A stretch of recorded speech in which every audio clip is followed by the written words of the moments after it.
Hello everyone, this is Brute. You may know me from freestepdodge.com or from the PlayStation Network, or maybe even from real life, where I have been known to reside from time to time. I have received a lot of requests from people asking me how to do Hayabusa's Izuna drop type moves. So I figured that I would make a tutorial explaining how to do them with the Brute method.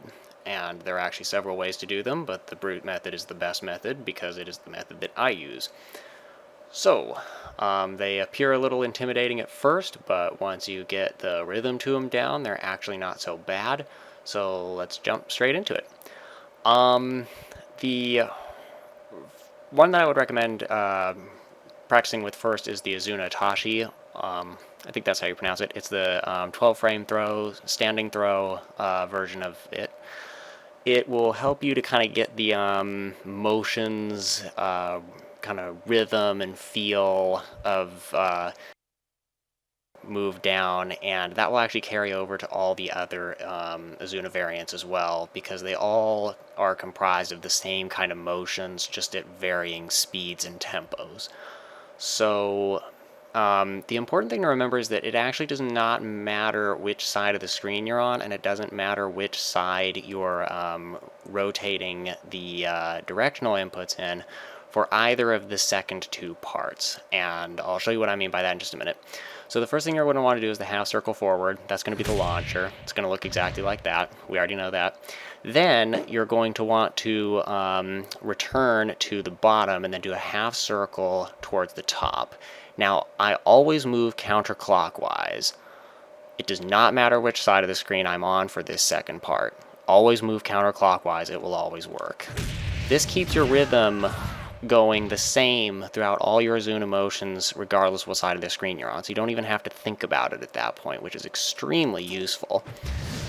Alright, and then the third version, you're basically going to keep spinning in that counterclockwise direction. You're already at the top, so just keep spinning in a full circle, and then hit the last throw button right as you reach, or right as your opponent reaches around the peak of their launch height. And that's basically going to look like this. So as you can see at the bottom, my inputs are extremely messy on this. They're not clean or anything like that, and that's perfectly fine. There's no issues with it. The inputs are actually very generous in that regard. So just experiment with it a little bit, get the feel for spinning the D-pad or analog stick or whatever you use around, and just get very comfortable doing that one first. So the next one is going to be the Yoko Izuna, which is the crouching throw version, 3-3-T, or down forward throw. What you're going to notice about this one is that it's going to be a little bit slower. You can't input the throws and the directions quite as fast as you can on the standing version. You have to have a little bit of a delay. Other than that, though, exact same motions. Well, okay, let's do that again. There you go. It's the exact same motions, and it doesn't matter which side of the screen you're on. It's the same thing. This looks really weird. I'm going to go to this side. Going from both sides. It's very simple. If you got the Izuna Tashi down, the Yoko Izuna should be no problem. So next we're going to work with the hold versions. I personally like to set the AI's react to the punch on the hit level that I'm working with. That way I can set it so that I know exactly when they're about to punch me. It just helps.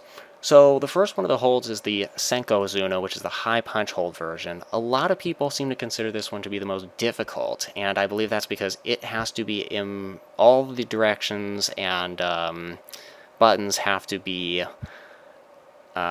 entered immediately, very quickly.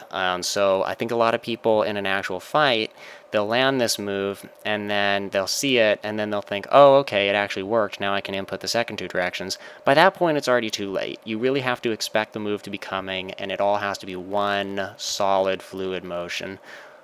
Solid fluid kind of sounds a little bit contradictory, but you know what I'm getting at there. So you're just going to want to keep rolling in the same directions you have before. Just do it as fast as you can. Just like that. It's actually pretty simple, and when you're practicing with it a lot in the practice mode, you'll actually find that it's pretty easy to do. Just be sure that when you're using it in an actual fight that you are predicting are reading punches coming. You're not just trying to toss it out at random, because it won't work like that. And if you're going to do it, you know, that way, you probably want to go for juggles instead. Alright, so next the mid-punch hole version. This is going to be the Rekko Izuna. It is slower than both the Itachi and the Senko. This way, when you land it in an actual fight, you're able to look at it and see, oh, it worked. Now I can input the second 2 commands. So most people find this one to be a little bit easier. After it connects, you're going to pause a little bit, then input the second 2 directions, same as you have for the... Boom. No problem, right? Simple stuff. Works like a charm. Alright, nothing else really complicated going on there, so we're just going to go ahead and move on to the low punch version. I tend to get irritated with this one just because I don't like the direction for expert low holds. I think that doing 6-1-H is a little bit weird. It just feels strange to me. But after that part, it's just same thing as the low throw version. The animation is the same, name is the same. It is just the Yoko Izuna, so you should be pretty comfortable with it by now. Just like that. Alright, so the final one is going to be the Shoho Izuna. This is arguably the trickiest one to do. It's for sure the one that I get the most people asking me for help on. It's also quite difficult to explain how it's done properly, but I'll do my best.